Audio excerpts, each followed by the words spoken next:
worshiped with conservative friends. I've worshiped in Central America. I've gone to pastoral meetings in the United States. I've gone to an evangelical Quaker meeting in the United States. They're all different. What I would say is that the meetings go from, you can find a meeting that's non-programmed, non-pastoral, to totally programmed and pastoral. And you have every possible permutation in the middle.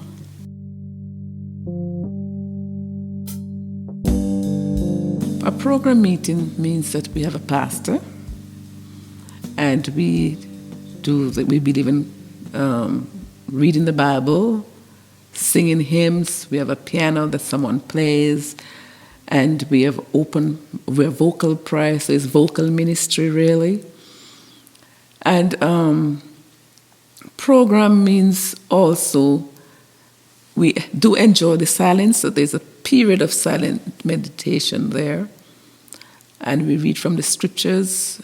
There are about 20 of us that gather for an hour in a period of waiting worship, and I think I would describe that as a group of people with different understandings of what they're doing, different understandings of Quakerism, some newcomers, some who've been there for decades, and they're all in their own way settling into a period of quiet waiting in communion, in connection with one another. Es un programa que construye mi vida espiritual. Amo la parte de cantar, porque alabo al Señor y agradezco. Amo la parte de escuchar la persona que me va a enseñar, porque Dios tiene algo preparado para mí. Amo la parte de leer la Biblia, porque también Dios me habla ahí. Amo la parte de orar, porque recibo bendición y escucho la voz de Dios. Y todo el conjunto me beneficia espiritualmente. Amo el conjunto de cosas que hacemos en nuestra forma de adorar. For some people, the silence is uncomfortable. I know for me, initially it was with my first Unprogrammed meeting, but then I grew to love it because I was given an opportunity to go deep inside and to listen to that internal antenna that I could turn on and hear God's voice and search for guidance. The goal is not silence. The goal is creating the space in our very loud world so that we can hear God's voice.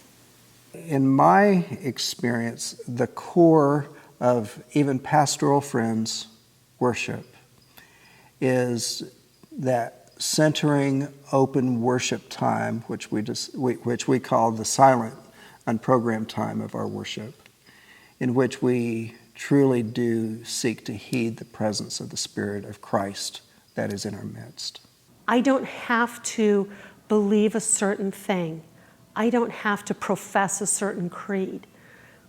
I get to sit there and listen and be and experience and go through all of those things that are necessary for me to be closer to God. And I find that to be invaluable. I find that to be the only way I know how to become that person that God has created me to be. We don't have any paid staff for our meeting. We don't have a paid pastor or any other support staff. We gather together in silence. So we have nothing programmed within our meeting. We come in and we sit down. We sit in expected waiting.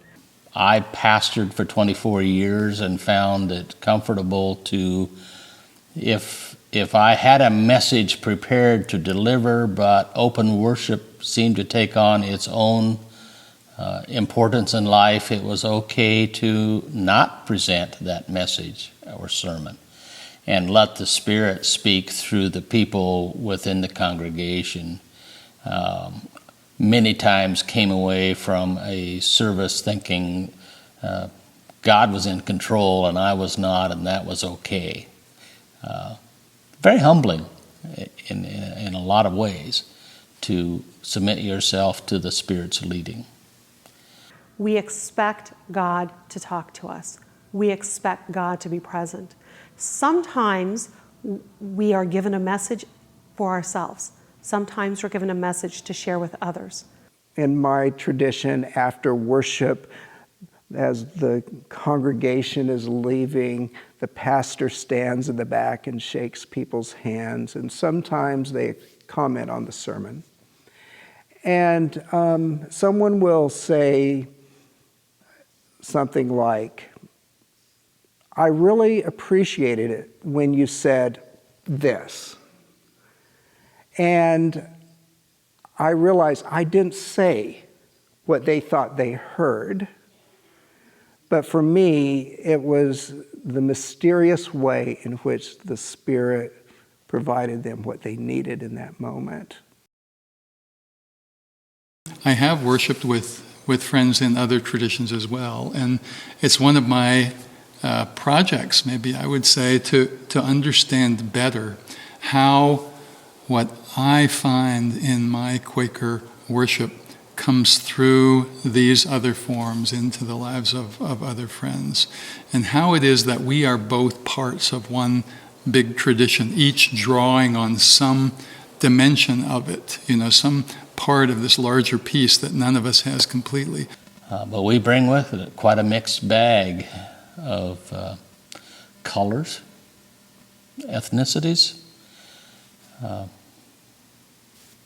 but still you can find the common denominator perhaps is love for one another. Love your neighbor as yourself. That's pretty important qualifier.